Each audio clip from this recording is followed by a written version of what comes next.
Bueno, buenas tardes a todos y a todas las personas que han venido hoy, esta tarde, a escucharnos en esta conferencia que entra dentro del ciclo de diálogos del territorio que hacemos todas las sedes universitarias de la Universidad de Alicante. La charla de hoy nos la va a dar Carmen Carretón Ballester y el título es Comunicación y responsabilidad para la inclusión. Carmen es profesora titular de Relaciones Públicas del Departamento de Comunicación y Psicología Social de la Universidad de Alicante, del que además es directora, y sus líneas de investigación y aportes científicas se desarrollan en el Grupo de Investigación Relaciones Públicas, Responsabilidad Social y Comunicación con Minorías, que dirige en la misma universidad desde el año 2005 y cuya transferencia ha dado lugar a artículos científicos y a campañas de sensibilización, concienciación y visibilidad de problemas sociales, como la generación de conocimientos de la epilepsia, la prevención del acoso escolar, el tratamiento responsable de la discapacidad intelectual en los medios o la campaña Alicante Smart Society para el ocio y consumo responsables durante la COVID. Es la directora académica del título Experto Especialista en Competencias Laborales en Entornos de Empleo con apoyo de la Universidad de Alicante para jóvenes con discapacidad intelectual del programa Unidiversidad de Fundación 11. Es la vicepresidenta de la Asociación de Investigación de Relaciones Públicas, AIRP, a la que pertenece desde sus orígenes en 2004, y directora de la colección Excelencia Universitaria sobre Relaciones Públicas a los mejores trabajos de grado y de máster oficial universitario desde 2014. Cuenta con numerosas contribuciones nacionales e internacionales y participa como ponente en eventos de diferente índole. Además, preside la Asociación de Epilepsia de la provincia de Alicante y es miembro de la Liga Española contra la Epilepsia y Trastornos de Discapacitantes. Muchísimas gracias, Carmen. Es ya tu turno, si es que estamos escuchándote. Muy bien, bueno, muchísimas gracias a todas y a todos. Sobre todo quiero agradecer a María Ángeles Alonso, la directora de la sede de Villena, por haber contado conmigo en este ciclo de conferencias, y también quería aprovechar este momento y felicitarla públicamente por su gran labor y dedicación de extensión universitaria que lleva realizando todos estos años como directora de la sede. Para mí la verdad es que es un privilegio poder compartir este pedacito de mi trabajo contigo y con vosotras y vosotros esta tarde. Así que nada, pues muchísimas gracias. María Ángeles presentaba, ¿no?, un poco la ponencia o la intervención mía esta tarde, la responsabilidad de la comunicación. Vivimos en una sociedad plural y diversa y convivimos con personas de diferentes religiones, razas, creencias, sexos, con la que nos relacionamos todos los días directa o indirectamente. Y no solo son las organizaciones, ya sean públicas o privadas, las que se comunican con sus públicos. La convergencia mediática en la que estamos ahora mismo inmersos, con la proliferación de plataformas digitales y con el uso de medios sociales y redes sociales, han propiciado que cada una o uno de nosotros seamos creadores de contenidos y contribuyamos además a difundir compartiendo mensajes o noticias. En ese papel que tenemos se encuentra la responsabilidad de lo que escribimos, de lo que decimos y de lo que compartimos. Nuestro comportamiento, sea correcto o no, siempre tiene consecuencias sobre otras personas, sobre públicos, que se sienten bien implicados o afectados por nuestro comportamiento, por lo que se puede esperar además que respondan con los efectos sobre quien ejerce ese rol de emisor.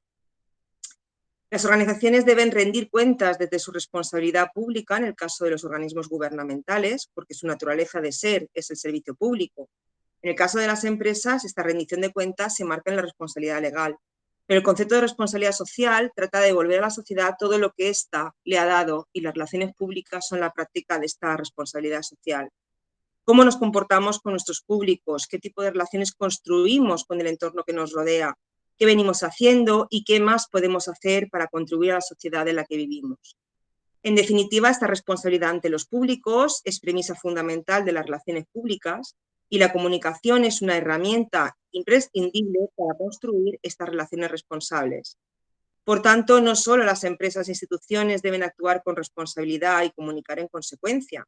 También las ciudadanas y los ciudadanos somos responsables de lo que decimos y lo que hacemos, porque eso manifiesta nuestro comportamiento, una conducta con consecuencias sobre otras personas, y ahora lo logra con mucho mayor impacto y rapidez a través de las plataformas digitales.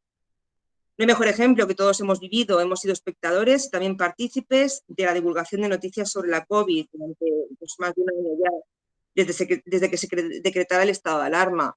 Hemos sido conscientes de bulos, medias verdades, lo que se conoce como fake news, que lejos de informar incluso han generado más incertidumbre, caos y en ocasiones han puesto en riesgo la salud de las personas. Todos recordamos aquellas noticias que venían a decirnos que bebiendo lejía evitábamos o curábamos la COVID, ¿no? Fake news que han obligado tanto a sociedades científicas como a instituciones, organismos políticos, tanto internacionales como nacionales, a hacer un llamamiento de responsabilidad a la sociedad para detener esa falta de credibilidad y confianza que emergía sobre quienes tomaban decisiones con efectos directos en la salud de las personas. Bien, pues con la finalidad de contextualizar mi intervención, me gustaría aproximarme de una manera muy liviana a dos teorías que explican el comportamiento humano. La primera es la teoría de la acción razonada, que viene a explicar que nuestra conducta está determinada por dos factores individuales y un factor, digamos, colectivo. Los factores individuales son la actitud ante algo, es decir, qué creencia subjetiva tenemos ante un tema determinado, y por otro lado, la intención de realizar esa conducta. Y ese factor externo, ese factor colectivo, es lo que se refiere al contexto sociocultural en el que nos movemos y nos relacionamos. La teoría de la acción planeada dice que aunque efectivamente tengamos una actitud favorable hacia una conducta determinada, la probabilidad de llevar a cabo no solo viene determinada por esa actitud y esa intención, también por la percepción, por la sensación que tenemos de control, ¿vale? Con unas variables internas, pues, entendidas estas como la capacidad de cada uno, ¿no? En sentirse capaz de realizar algo o la habilidad para llevarnos a la acción, y de variables externas, que es, bueno, pues esas limitaciones, esas barreras que en el entorno podemos encontrarnos a la hora de tener una conducta más activa.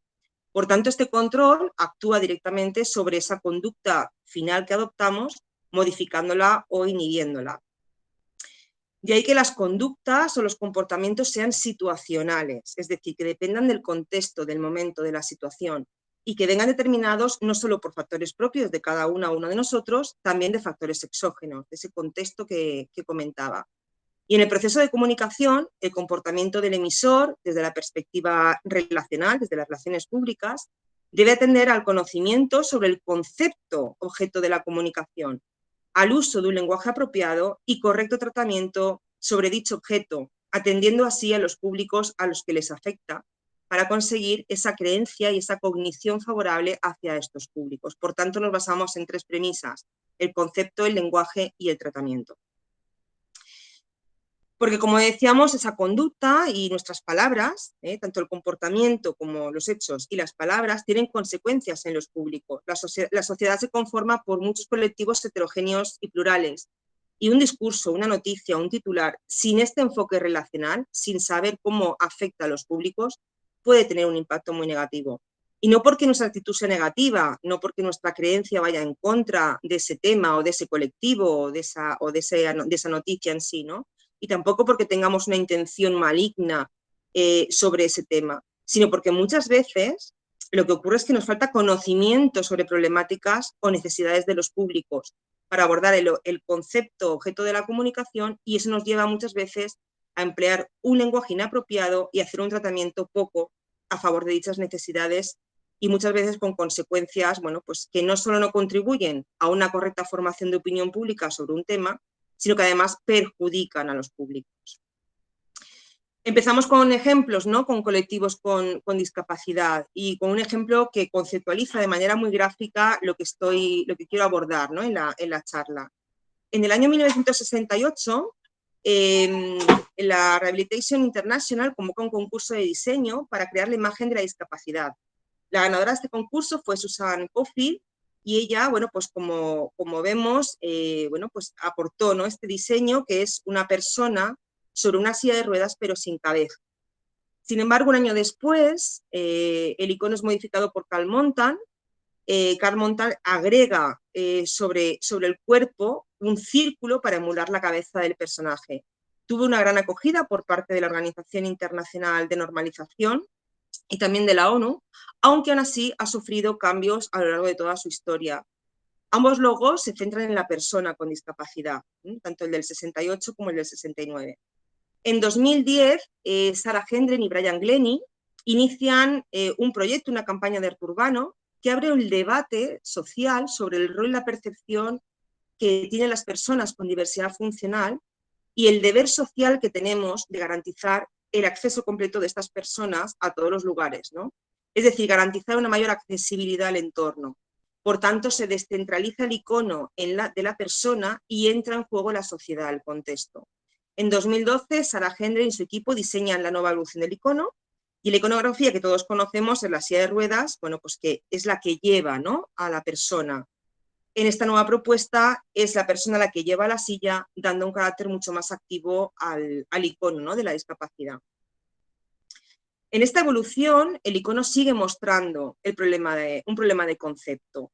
La debilidad se encuentra en que la figura sigue representando una ayuda técnica, confundiéndose con un símbolo de discapacidad cuando su finalidad realmente es hablar de accesibilidad o condición de espacios, entornos y servicios de acuerdo a las necesidades y condiciones de todo el mundo, ¿no?, de las personas. Y por tanto, ese símbolo también necesitaría en ese momento evolucionar. Es en julio de 2015 cuando la Unidad de Diseño Gráfico del Departamento de Información Pública de la ONU, Nueva York, diseña un nuevo símbolo de accesibilidad. Esta figura con los brazos abiertos simboliza la inclusión para las personas sin distinguir en sus capacidades. Se despoja de esta manera de esas connotaciones negativas sobre la discapacidad para mostrar un símbolo que potencia la igualdad y las capacidades positivas de todos los individuos, es decir, esa accesibilidad universal, ¿vale? El concepto de accesibilidad desde el modelo social, desde el prisma en el que es la sociedad la que tiene que dar respuesta a cubrir esas necesidades. Lamentablemente es una imagen que muy poca gente conoce, está pasando desapercibida. El logo que venimos utilizando desde hace décadas ha calado tantísimo en la sociedad que parece muy complicado desbancarla, ¿no?, con esta nueva imagen. Y en este punto surgen muchas contradicciones y debates interesantes en foros. Realmente merece la pena cambiar un logo que ya está interiorizado, es visible y es compartido, ¿no?, a nivel mundial por todo el mundo para hablar, ¿no?, de personas con discapacidad. Realmente se ha promovido a nivel internacional este nuevo símbolo de forma eficaz, ¿no?, para que la gente entienda ese nuevo concepto desde el modelo social de la discapacidad. Bueno, pues es una iniciativa de la ONU y configura una nueva manera de ver esa discapacidad, ¿no?, y ayuda a seguir generando inclusión plena en la sociedad y accesibilidad para todos. Es cierto que evolucionamos, la sociedad evoluciona y del mismo modo tenemos que evolucionar tanto en el uso y conceptos que empleamos para dirigirnos, ¿no?, a la evolución de estos colectivos. Pero bueno, al final, bueno, pues estamos dándonos cuenta que no es tan fácil, ¿no?, cambiar determinadas imágenes interiorizadas. En cuanto a la discapacidad, lo que tenemos que tener claro es que tenemos que saber qué es la discapacidad, qué entiendo yo por discapacidad, qué conozco de la discapacidad, para luego utilizar un lenguaje apropiado, es decir, hago bien un uso correcto, apropiado de la palabra discapacidad. ¿Cuál es el lenguaje que empleo para hablar de personas con discapacidad? Y luego el tratamiento. ¿Por qué? Porque se trata de mostrar al individuo antes como persona que como sujeto de una determinada situación limitante. Si nos damos cuenta, y además esto nos parece surrealista, antiguamente se dirigían a las personas con discapacidad intelectual como idiota, imbécil, cretino, subnormal. Hoy en día nos parece una aberración y lo vemos totalmente surrealista y alejado de la realidad, pero muchas veces utilizamos palabras que no son adecuadas. Como decía, se trata de mostrar al individuo como persona antes que por su condición. También se trata de evitar la distinta interpretación que se puede hacer sobre esos marcos de las consecuencias de una enfermedad, ¿vale?, de una persona según la perspectiva que uno tenga de las mismas. Y de hecho, bueno, el INSERSO tiene una clasificación internacional del funcionamiento de la discapacidad y de la salud que habría que conocer, ¿no? Dentro de ese conocimiento se trata al final, pues eso, de generar conocimiento sobre algo que muchas veces no tenemos, y antes de hablar sobre ello, pues es muy importante que sepamos, ¿no?, cuál es el objeto de esa comunicación y hablar con propiedad. Proporcionar un lenguaje unificado y estandarizado que sirva como punto de referencia para la descripción de la salud y los estados relacionados con la salud. Fijaros, queremos evolucionar y se abre el debate. Yo estoy aquí intentando aportar un granito de arena en todo esto. Hay un debate abierto desde hace muchos años en la esfera pública, política, científica, pero sin embargo fijémonos en un Real Decreto que es cierto que es muy antiguo, es del año 71, pero sigue vigente y es un Real Decreto que bueno, pues cualquiera lo puede consultar y que hace alusión para el reconocimiento, declaración y calificación de las condiciones de subnormal y minusválido. Es decir, que estaba yo diciendo hace un momento, ¿no?, que nos parecería hoy en día no políticamente incorrecto, sino una aberración utilizar términos así, y sin embargo hay documentos que mantienen todavía esta terminología, ¿no? En ese sentido debemos cuidar este lenguaje, porque es nuestra responsabilidad no cosificar a la persona por una condición. Discapacitado, discapacitada, persona con capacidades diferentes, persona con capacidades especiales o persona normal, son términos que sin darnos cuenta muchas veces utilizamos, ¿no?, por falta de conocimiento o por inercia, y lo que estamos haciendo es cosificar y definir a una persona por una sola condición. Entonces el lenguaje apropiado es persona con discapacidad o persona sin discapacidad. También tenemos, en cuanto al lenguaje correcto e incorrecto, esa persona sufre una discapacidad, esa persona padece una discapacidad, esa persona es víctima de una discapacidad, ¿no? Pues estamos, como decía, cosificando y definiendo. Bueno, pues persona con una discapacidad es lo correcto. También lisiado, lisiada, sordo, sorda, ciego, ciega, invidente, no vidente, sordomudo y sordomuda, retrasado, retrasada, amputado, amputada, minusválido, minusválida, discapacitado, discapacitada, mental, paralítico, paralítica, ¿no? Bueno, pues son conceptos que debemos, ¿no?, pues no utilizar para referirnos a una persona con discapacidad, sea la que sea, ¿no? Porque al final lo que comentaba, estamos enmarcando a esa persona sobre una condición, ¿no? Y esa persona tiene muchas más características.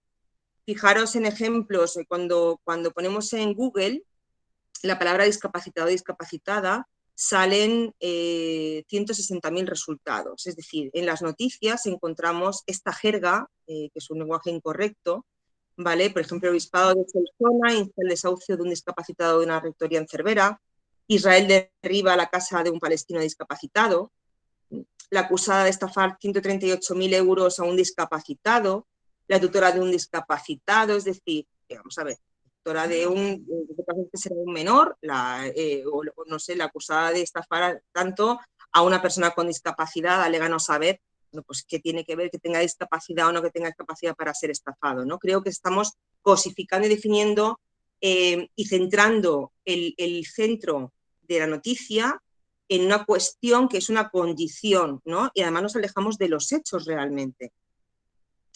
Detuvieron a los acusados de violar a un joven discapacitado, terror en el taller mecánico, la pesadilla de un discapacitado. Bueno, pues así nos podemos encontrar, como os decía, hasta 160.000 resultados, ¿no? Fijaros, eso en medios de comunicación, pero luego tenemos también en nuestro día a día ejemplos donde se utiliza esta terminología, ¿no?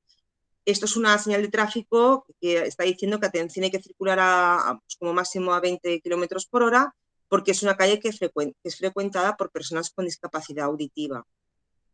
Pone discapacitados auditivos, es decir, los define. Bueno, pues creo que se podría mejorar, ¿no?, la terminología. O aquí, por ejemplo, y además el otro día en mi barrio lo vi, ¿no? Estaba en obras y había una señal de tráfico y ponía prohibido aparcar excepto discapacitados. Bueno, pues aquí pone excepto minusválidos. Esto, fijaros, es reciente además, ¿no? Un cartel de Otis, sabéis que es una empresa de mantenimiento de ascensores.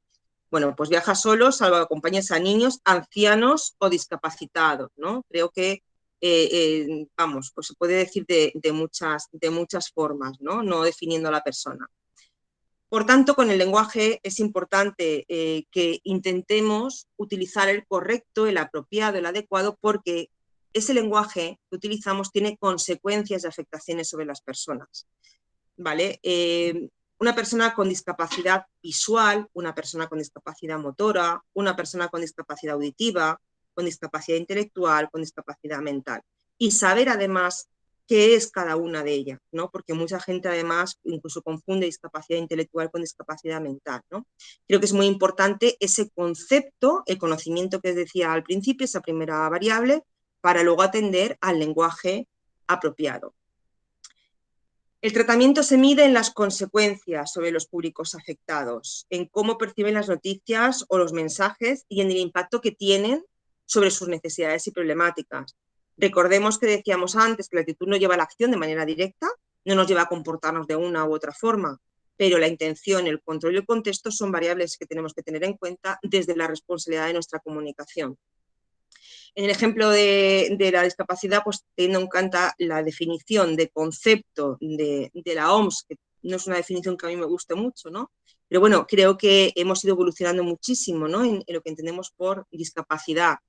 En el lenguaje en cuanto al modelo social, es decir, engloba las deficiencias, las limitaciones de la actividad y las restricciones de la participación pensando en el entorno de esa persona con discapacidad, no en su condición solamente, ¿vale? Y luego en el tratamiento desde esa perspectiva relacional, es decir, cómo trato yo desde ese concepto y con el uso apropiado de un lenguaje adecuado, cómo trato yo a ese colectivo, ¿vale? Y cómo puedo contribuir con el colectivo para apoyar, ¿no?, en sus objetivos. Y eso es sabiendo qué consecuencias puede tener mi mensaje, cuando le doy a compartir una noticia o genero un contenido en una red social, qué consecuencias puede tener eso, a quién puede afectar, qué efecto tiene sobre las personas, en este caso, con discapacidad, ¿no? Y bueno, aquí es necesario que distingamos, ¿no?, por eso, entre la discapacidad desde su enfoque de integración y la discapacidad desde el enfoque de inclusión. Porque la integración recae en la persona, es el derecho que tiene una persona a estar integrada en la sociedad. Pero la inclusión responde a la responsabilidad que tenemos en la sociedad de proporcionar todas las herramientas, todos los recursos y todas las condiciones para que esa persona se integre. Y eso se llama inclusión plena. Y esa es la diferencia entre discapacidad y accesibilidad.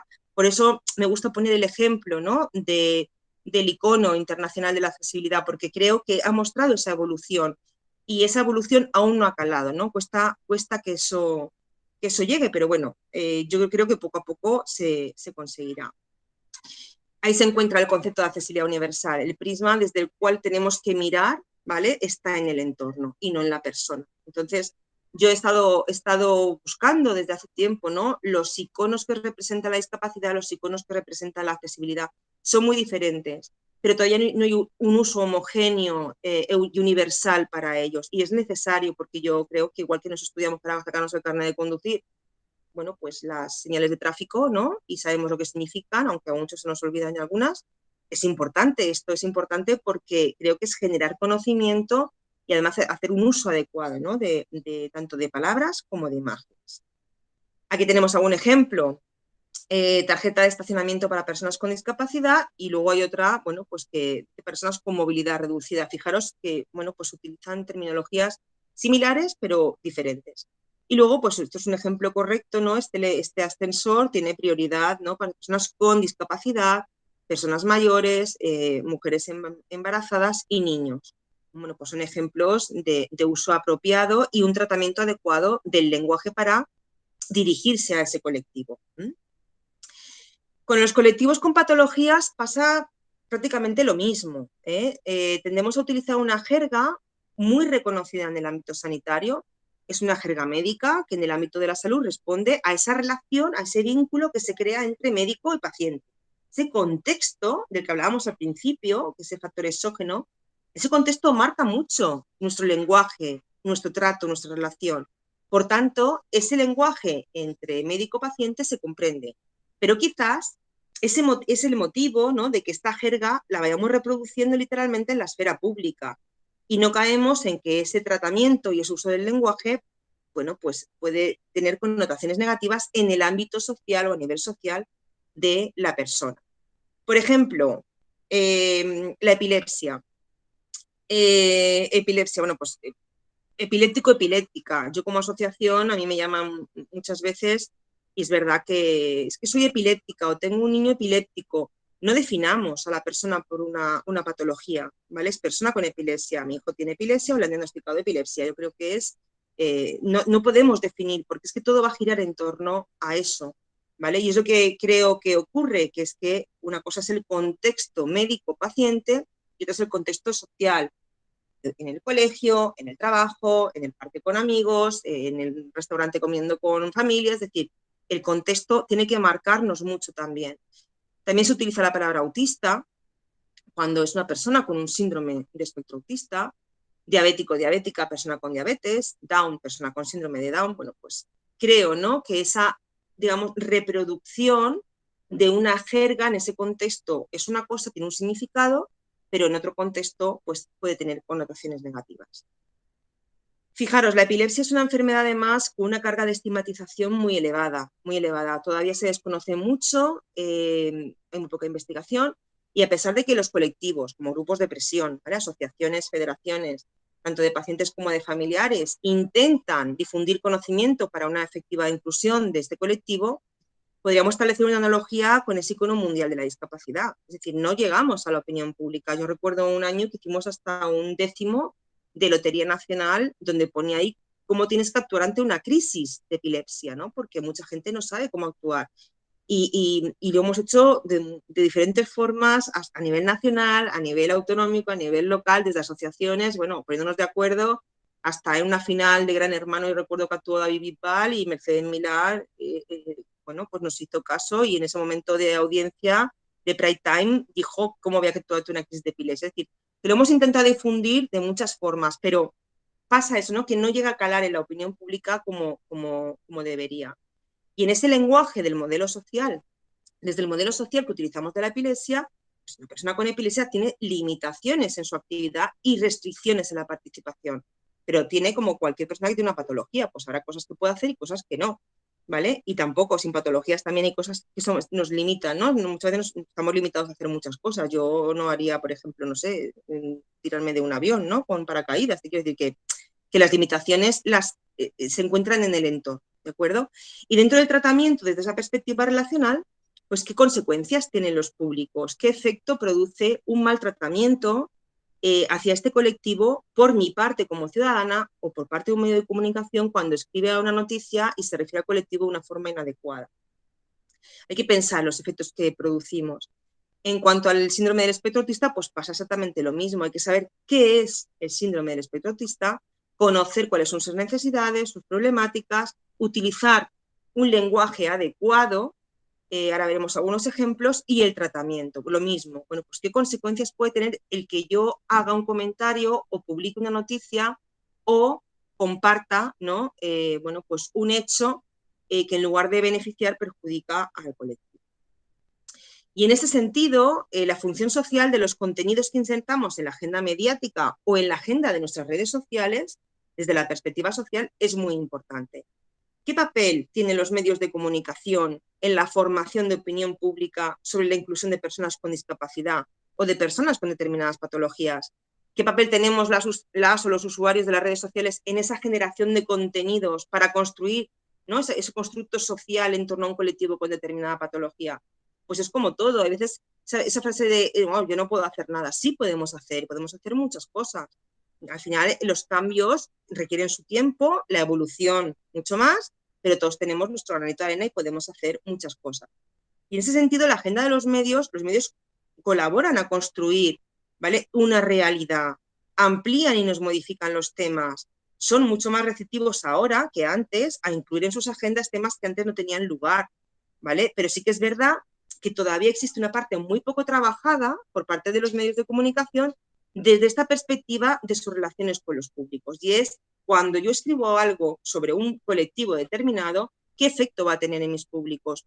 ¿Qué consecuencias va a tener y cómo pueden reaccionar? ¿Cómo se pueden sentir? Falta esa parte, ¿no? No solo es difundir una noticia, sino también valorar qué efectos tienen, porque los medios tienen una función social sobre la sociedad. Los medios de comunicación son influenciadores y configuradores de la imagen pública de personas, objetos y circunstancias. Los medios, los periodistas, ellos nos sitúan los temas, los problemas, los asuntos que consideran de interés en sus agendas, en la agenda de los medios. El tiempo y el espacio que le dedican a cada uno de esos temas va a determinar de los temas que vamos a hablar luego en nuestra agenda pública. Es decir, cuanto más tiempo y más espacio le dedican a una noticia en un medio, los ciudadanos, los públicos, más conversación le damos, más interés mostramos y más discutimos sobre ese tema, ¿vale? Por tanto, nosotros también, como públicos, le podemos dar eco y difusión por nuestras redes sociales. Sin embargo, la sociedad como masa es una cosa y los públicos de la sociedad es otra. Es decir, los mensajes, las noticias y sus contenidos se dirigen a la audiencia y de manera indirecta a la sociedad.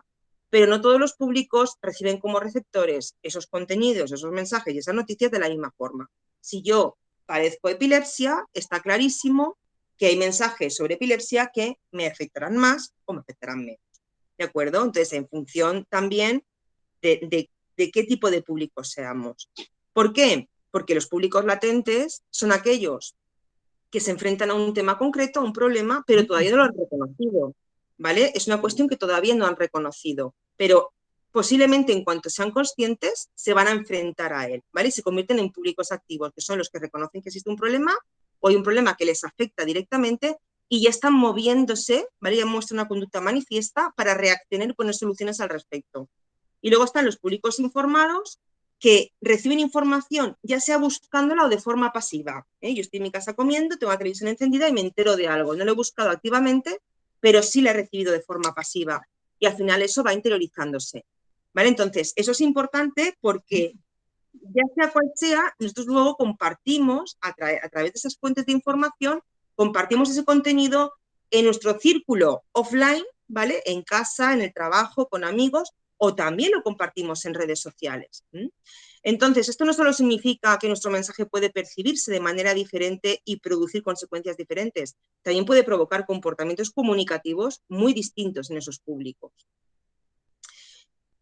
Entonces planteamos dos cuestiones. ¿Qué parte de realidad muestran los medios y de qué manera lo hacen? ¿Vale? Es decir, ¿qué realidad de esos colectivos nos muestran? ¿Cómo lo están haciendo? Y hasta qué punto un periodista elige qué comunicar. Como decía antes, los medios son influenciadores, es decir, seleccionan y desarrollan la información. Y además son vertebradores porque actúan de actores sociales, ¿vale? Entre el Estado, la sociedad y las empresas. ¿Vale? Incidir los medios en la forma de pensar de la ciudadanía y en su capacidad de decisión acerca de su destino personal y social, la selección y el desarrollo de la información que realizan cobra un sentido muy importante, ¿vale? Entonces, muchas veces son los medios, o gracias a los medios, los que consiguen que los públicos, la sociedad, ponga sus temas digamos, en conocimiento público. Y de ahí salta la agenda política, es decir, muchas veces necesitamos que sean vertebradores de un asunto social para conseguir tener, digamos, presencia en la agenda política. La presión mediática puede conseguir que un tema que preocupa a determinados colectivos llegue a la agenda política, pero claro, eso necesita, por lo que decía, de conocimiento, de un lenguaje correcto y de un tratamiento apropiado. En cuanto a los ciudadanos, somos proactivos en la agenda. Los públicos minoritarios, los grupos vulnerables, necesitan de los medios de comunicación y abanderan esas problemáticas invisibles para la sociedad e intentan que sean los medios los que se hagan eco, ¿no? de esos temas. Y los públicos están muy segmentados. Es decir, las problemáticas que existen en nuestra sociedad son heterogéneas, infinitas, diversas, porque los públicos son heterogéneos y diversos. ¿Vale? Entonces, la sociedad, cómo se segmenta la sociedad, emana de cada problema que tienen los diferentes colectivos y cada uno de esos segmentos trabajan para que su problema, su necesidad, su condición tenga cabida en la agenda de los medios y que el tratamiento que se haga desde esa agenda de los medios, bueno, pues logre el impacto que los colectivos persiguen y no lo contrario. El impacto que los medios logran, la influencia que pueden conseguir en la opinión pública es fundamental para dar visibilidad a las problemáticas de estos colectivos, para impulsar medidas, como decía antes, a nivel político. Por tanto, la responsabilidad social de los medios parte de su implicación con la participación ciudadana, de su involucración en los temas que preocupan y ocupan a los colectivos de la sociedad. Y ahí no existe el carácter competitivo de las empresas de comunicación. Ahí lo que debe predominar es el trabajo cooperativo en beneficio de los colectivos y de sus necesidades. El sentimiento de responsabilidad, por tanto, no tiene vinculación alguna a ningún beneficio ni objetivo mercantilista.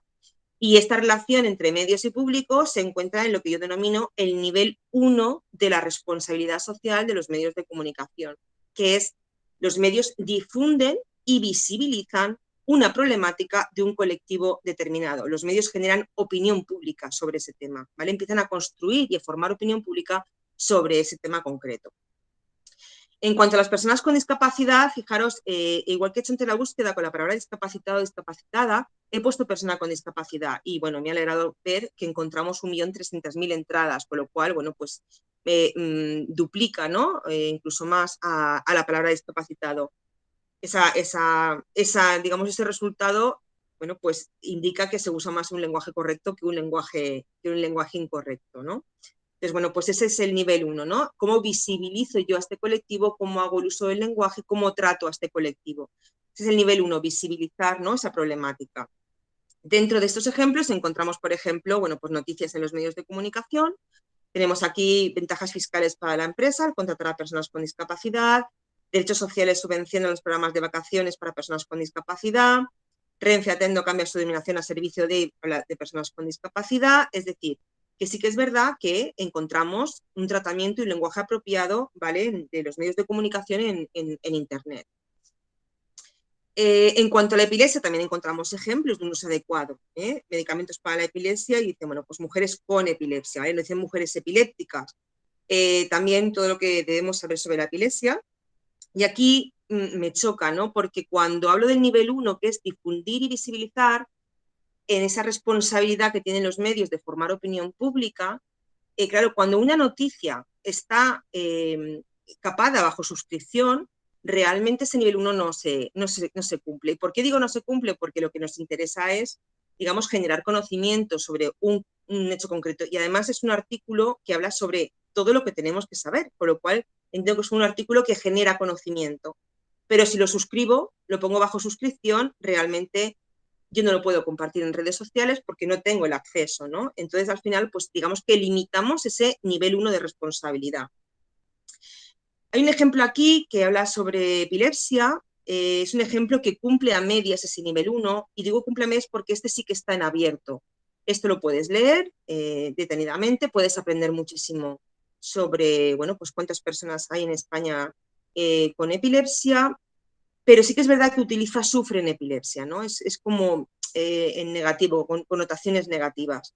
Pero bueno, es una noticia en abierto, con lo cual yo, bueno, pues puedo acceder a ella y puedo difundirla, ¿vale?, y compartirla por las redes sociales. No es una acción afirmativa del propio medio, no es una iniciativa del propio medio, pero sí que lo tiene en abierto y, por tanto, bueno, pues podríamos considerarla como responsabilidad de nivel 1. En cuanto al nivel 1, ¿qué ocurre a los colectivos vulnerables cuando ese nivel 1 no se cumple? Pues que tienden a acudir a las redes sociales. Y es verdad que el efecto de la agenda setting, que es el que decía que cuanto más tiempo y más espacio le dedican los medios a una noticia, más importancia le damos desde la sociedad y debatimos el tema y lo comentamos y formamos nuestra opinión, ¿vale?, para crear esa opinión pública. Claro, si no tenemos ese espejo, ese eco en los medios de comunicación, acudimos a las redes sociales. La literatura científica dice que el efecto poderoso de los medios de comunicación está claro, ¿no? Cuanto más tiempo y más espacio, pues más efecto tiene en la sociedad.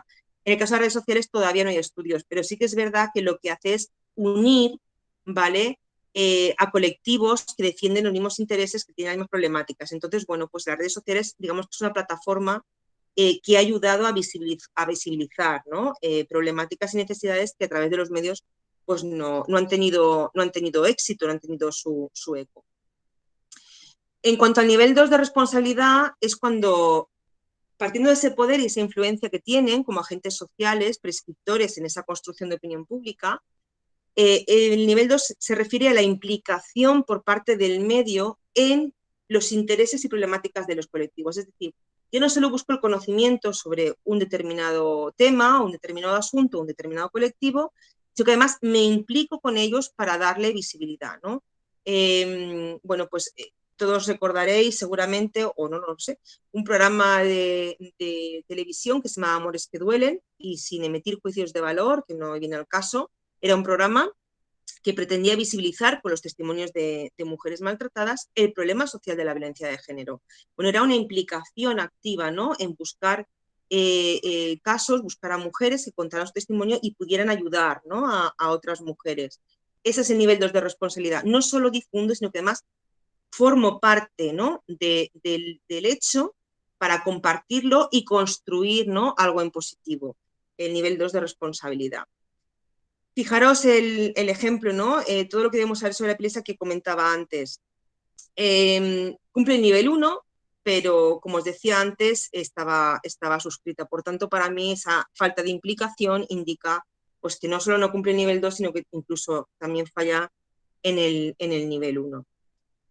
En cuanto al nivel 0, el nivel 0 es un nivel, digamos, de compromiso de base. Y este da lo mismo si se refiere a periodistas, si se refiere a ciudadanas, a usuarios de redes sociales. Este al final es, digamos, el comportamiento que adopta uno mismo a la hora de comunicar y compartir contenidos en redes sociales. El medio en sus medios de comunicación, el periodista, perdón, en sus medios de comunicación, pero el ciudadano, la usuaria, el usuario, lo hace a través de redes sociales. Entonces, además de informar el medio, se debe comprometer con esa realidad social, tiene que tener un compromiso y cómo hacerlo. Y los ciudadanos y ciudadanas, ¿cómo podemos hacerlo? Pues midiendo las consecuencias de nuestros mensajes. Ahora ya está todo muy bien, compartimos todo y no pasa nada, no hay ningún control. A veces te veta Facebook por contenidos inapropiados, pero en esos contenidos, claro, están muy tipificados, ¿no? Y hay cuestiones que tienen efectos negativos sobre determinados públicos.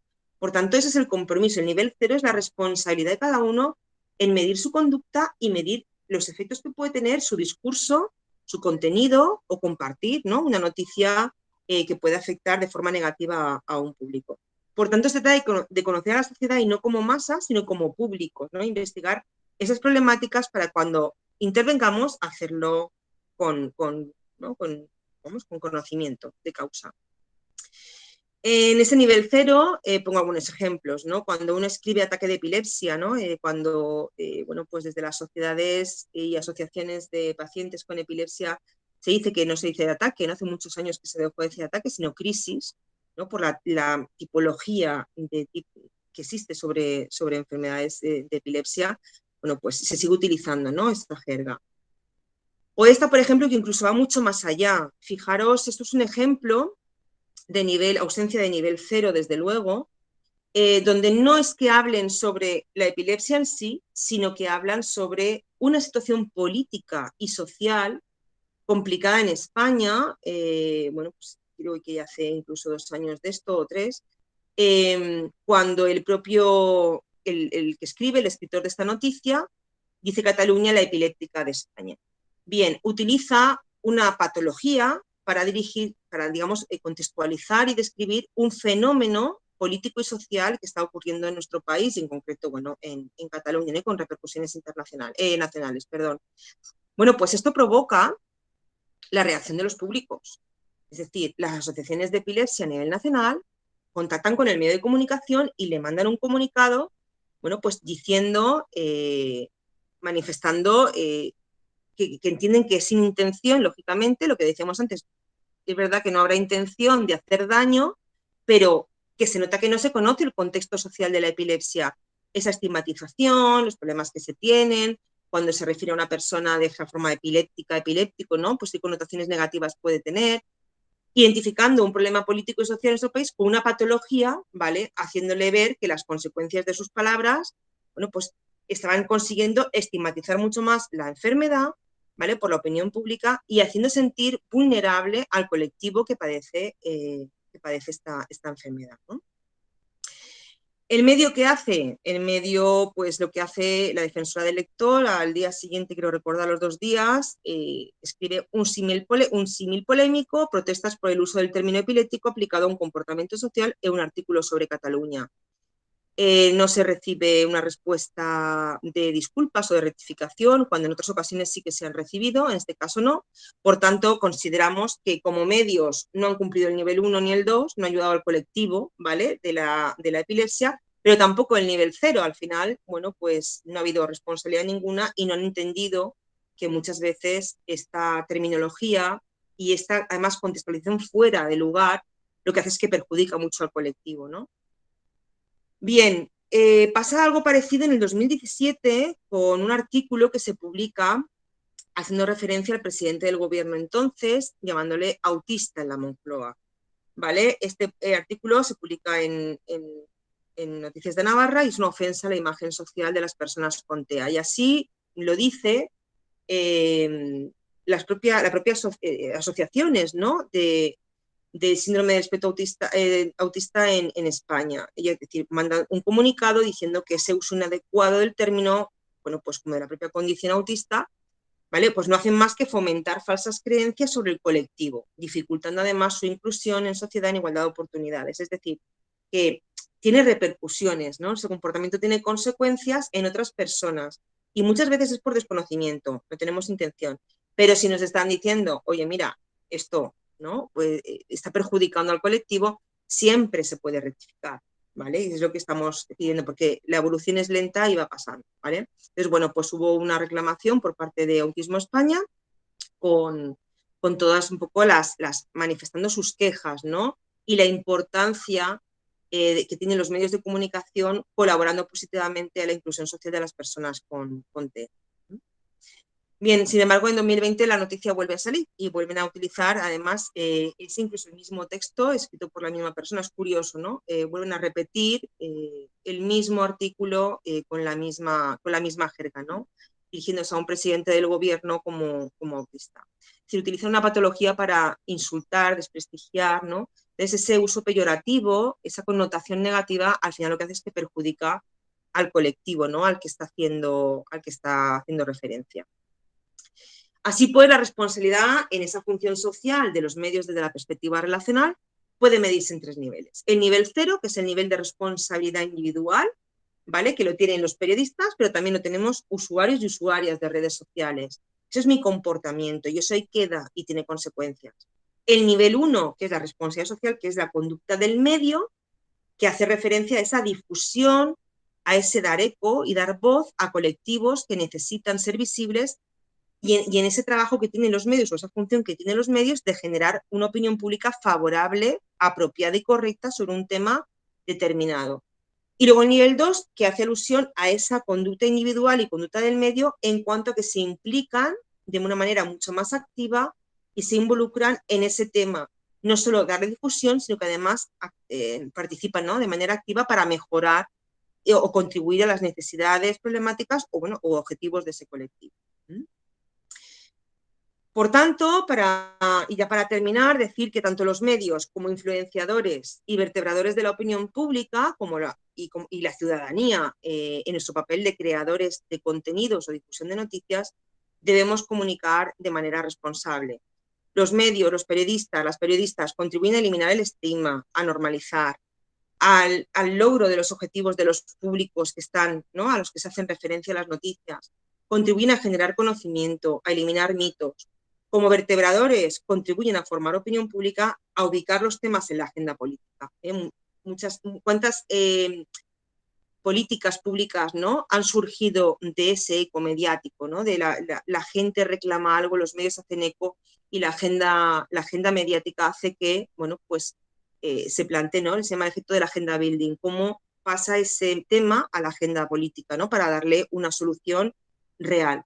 Y luego la ciudadanía, como constructores sociales, nosotros con nuestro granito de arena, cada vez que compartimos, escribimos, nos comportamos, estamos intentando crear un constructo social sobre un tema, ¿no? Y creo que todos somos responsables, no, como decía antes, no podemos decir yo no puedo hacer nada, no es que no se pueda, sí que se puede. Poco a poco creo que es una cuestión de normalizar, ¿no? Determinados tratamientos y uso del lenguaje desde el conocimiento y pensando en que todo tiene consecuencias y ahí está la responsabilidad de la comunicación. Muchísimas gracias y estoy a disposición de cualquier pregunta o aclaración que quieran hacerme. Gracias, Carmen. La verdad es que después de escucharte voy a tener que modificar algunas maneras que tengo yo de hablar. Lo hacemos sin querer, en realidad. Muchas de las cosas, no es la primera vez que me pasa. Hicimos una serie dentro de unos ciclos que hacíamos aquí en Villena sobre la prostitución Y yo dije prostitutas y me corrigieron y me dijeron que no lo volviera a decir así, que tuviera que realmente es una mujer prostituida. Bueno, pues me ha pasado un poquito lo mismo con la charla que has dicho. A veces decía, ¿y por qué estará mal dicho eso? Hasta que no dabas la explicación, porque dentro del lenguaje nosotros utilizamos y utilizamos las maneras de decirlo mal. O sea, vamos a decir, es autista, lo he dicho, o es diabético. Es que, vamos, hasta hoy, ya lo he dicho siempre, voy a confesarlo. Así que muchísimas gracias porque nos has hecho ver, a mí me has hecho ver por lo menos una forma de dirigirme a las personas, porque es verdad, es que tienes razón, es que me quedaba pensando, es que cuando tú dices un autista, lo que es un autista ya es todo, no, ya no le ves otras cosas. Es verdad, así que muchísimas gracias. En realidad no tengo ninguna pregunta, sino reflexiones sobre este tipo de cosas. Sí, yo sé que surgen reflexiones, es normal, porque es lo que decimos, no hay intención, y por eso quería empezar hablando de las teorías del comportamiento humano, porque no es una intención de hacerlo mal, es muchas veces falta de conocimiento y luego inercias de comportamientos que vamos, ¿no? Es como decía, ahora ¿quién se le ocurre decir subnormal, ¿no? O quién se le ocurre, idiota, o a nadie se le ocurre decir, pero seguimos hablando de discapacitado y minusválido como la única condición que define a esa persona. Entonces, en esa evolución desde el principio que os comentaba, creo que ahí tenemos todos un poquito, ¿no?, de responsabilidad en hacer que todo, pues eso, consigamos, ¿no?, mejorar la inclusión plena desde la accesibilidad y el modelo social, claro. Tenemos una mano levantada porque ahora venía el turno de palabras. Fernando. Sí, hola. Buenas tardes. En principio, darte las gracias porque nos has ilustrado y a mí me has hecho sentirme víctima y al mismo tiempo mal hablado. Porque los que padecemos algún tipo bueno, pues de carencia, pues a veces no es entendida por nuestros compañeros, nuestros amigos. Pero la pregunta, más que una pregunta, era una opinión sobre una película, puesto que el cine también ha llevado muchos de estos temas a la gran pantalla. Y hay una película que se llama Campeones, no sé si la has visto. Sí, claro. Y me interesaría conocer mucho tu opinión. Yo la vi con mucha atención y sí que, por lo menos a mí, me produjo que me hicieron más próximos esas pequeñas dificultades de mucha gente y cómo otro equipo con muchas ganas, con esas pequeñas discapacidades, pueden lograr un gran éxito, ¿no? De hecho, de ahí salieron verdaderos actores. Uno de ellos, el que le dieron el premio al mejor actor Nobel, que es una persona con discapacidad, no recuerdo en este momento, voy a decirlo, que era ciega, creo que es ciego. Y bueno, me gustaría conocer, si has visto la película, si ha contribuido a aproximar esas problemáticas más a la ciudadanía o ha hecho todo lo contrario o ha hecho folclore. No, mira, me encanta, Fernando. Además, mira, es una película que cuando la anunciaron, sinceramente tenía miedo a ir a verla. Dudas, ¿verdad? Sí, miedo, dudas, reticencias, saber qué me podía encontrar. Y además quería ir con mis hijas. Entonces, bueno, pues vi el tráiler, vi los comentarios de gente además que ya la había visto, gente además profesional, es decir, gente que se dedica a trabajar con personas con discapacidad, y los comentarios eran buenos. Y dije, bueno, me llevo a mis niñas, ¿no? Y fuimos además mis hijas y también mi hermana con sus hijas, que además eran más pequeñas, y me encantó. Me encantó porque realmente supo reflejar la realidad de muchas discapacidades y el entorno de esas discapacidades, porque no nos olvidemos que el entorno de una persona con discapacidad es una familia, es el empleo, es el colegio. Entonces supo reflejar, ¿no? Además, hubo una cosa que a mí me gustó mucho, ya habéis dado cuenta, el tema de la epilepsia, que es un poco mi mundo, ¿no?, personal. Esas ausencias de epilepsia, ¿no?, tan visibles en la película, y eran reales. Es decir, eso es un tipo de epilepsia que es abundantísima, que se conoce muy poco y se hizo visible. A mí me gustó porque hizo visible la discapacidad desde el punto de vista del entorno, de cómo efectivamente con el trabajo, pero también con esos recursos del entorno. Ojo, estábamos diciendo que la discapacidad entendida desde el modelo social es que es la sociedad la que tiene que garantizar la integración de esas personas. O sea, lo que no podemos hacer es que recaiga toda la responsabilidad de la persona que tiene una discapacidad, ¿vale? Entonces sí que me gustó muchísimo y creo que acercó mucho a la sociedad a esa realidad, con además un sentido del humor muy serio. Sí. No era un sentido del humor de mofa, que yo tenía miedo también a eso, porque no sé si habéis visto Tok Tok, esa película de Tok Tok. A mí Tok Tok, por ejemplo, no me gustó. Me explicó el trastorno obsesivo compulsivo, que yo creo que, claro, se hizo muy bien, se hizo muy bien. Lo que sí me hubiera gustado es que eso hubiera generado en otras cuestiones, ¿no? Que se hubiera trabajado desde los grupos de presión, desde los colectivos, para que esa visibilidad tuviera un efecto mucho más real en políticas de contratación de personas con discapacidad y discapacidad intelectual concretamente, porque son, digamos, la minoría de la minoría. Es decir, que yo creo que falta mucho todavía, pero sí que es una imagen en el cine, ¿no? El cine es, desde luego, una plataforma bestial, ¿no? Para poder dar visibilidad, ¿no? Al final, bueno, es un medio masivo y creo que también tiene esa función, claro que sí. Y sí que me gustó, Fernando, me gustó muchísimo. La he visto 3 veces o 4, ¿eh? Sí. Bueno, tenemos otra mano levantada, Lorena Segura. Lorena. Hola, buenas tardes. Hola, Lorena. Bueno, lo primero es darte la enhorabuena, Carmen, porque la verdad es que este es un tema en el que a mí me pasa un poco como María Ángeles, que me he dado cuenta de que me expreso fatal. Y creo que es un poco la inercia lo que tú dices, ¿no? Los medios que bueno, pues hablamos un poco como hablan los medios. Y en ese sentido, yo quería comentarte... O los medios. O los médicos también. Sí, también. Entonces quería comentarte porque yo llevo observando desde hace un tiempo en los telediarios que hablan de, no sé si eso es lo que quieres decir, que hablan de migrantes, no emigrantes ni inmigrantes, como hemos hablado siempre hemos hablado de inmigrantes y emigrantes. Ahora se habla y se dice en los telediarios, se habla de migrantes, ¿no? Personas desplazadas, pero quitando el origen, ¿no? Es decir, de alguna manera se evita hablar del origen, ¿no? De si vienen o si van a un país. Solamente que se desplazan. No sé si eso está relacionado con lo que tú estás hablando. Pues mira, desde luego... Puede ser. El migrante, claro, es el colectivo, da igual que venga o que vaya. Eso y entonces no entras en juicios, ¿vale? No entras en opiniones, gente que se desplaza, que viene y va, ¿vale? Eso como la película española también, que también es muy buena. Que gente que viene y va, pero no hablas de los que vienen, ¿vale? Ni de los que se van. Bueno, yo es que creo que en el uso del lenguaje, como estoy diciendo, siempre hay una intención del mensaje, ¿de acuerdo? Siempre hay un objetivo. No lo he escuchado, tendría que escuchar el contexto, ¿vale? Y con el contexto seguramente podría ver más cosas. Lo que sí que he observado es que ya no se dice emigrante o inmigrantes. Es decir, siempre en el telediario, en las noticias, siempre se habla de migrantes.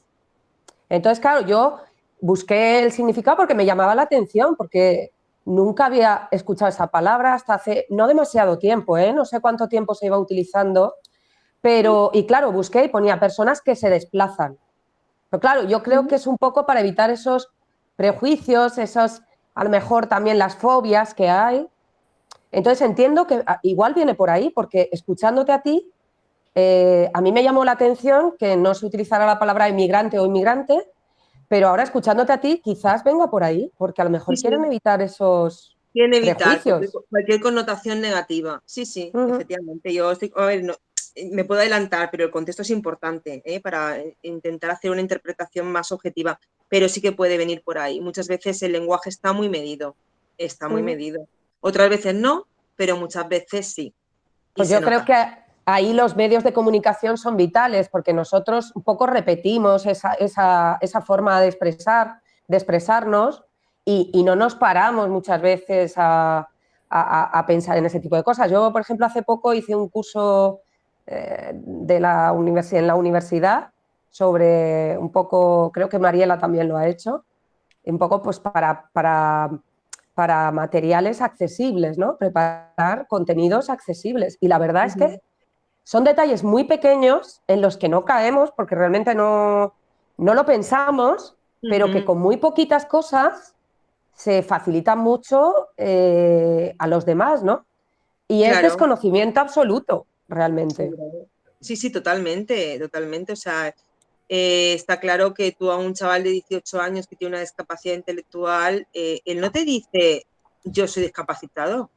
Él te Claro. dice, yo tengo una discapacidad y te dice el Claro. porcentaje, pero él no se define como discapacitado. Él quiere trabajar, tener su vida independiente, ser autónomo, salir, venir, trabajar, tener compañeros. Es decir, que él es mucho más que una persona con discapacidad. Entonces, claro, creo que eso, efectivamente, por eso dice que los medios son la plataforma para formar opinión pública.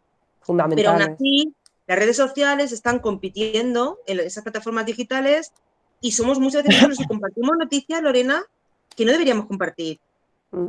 Pero no lo pensamos, ¿no? No. Y muchas veces generamos un contenido que va en contra. Yo, por ejemplo, siempre digo, a ver, si las relaciones públicas lo más complicado, porque aquí las relaciones públicas es gestionar conflictos con los públicos. Y a veces haces algo para un público que sin darte cuenta está perjudicando a otro.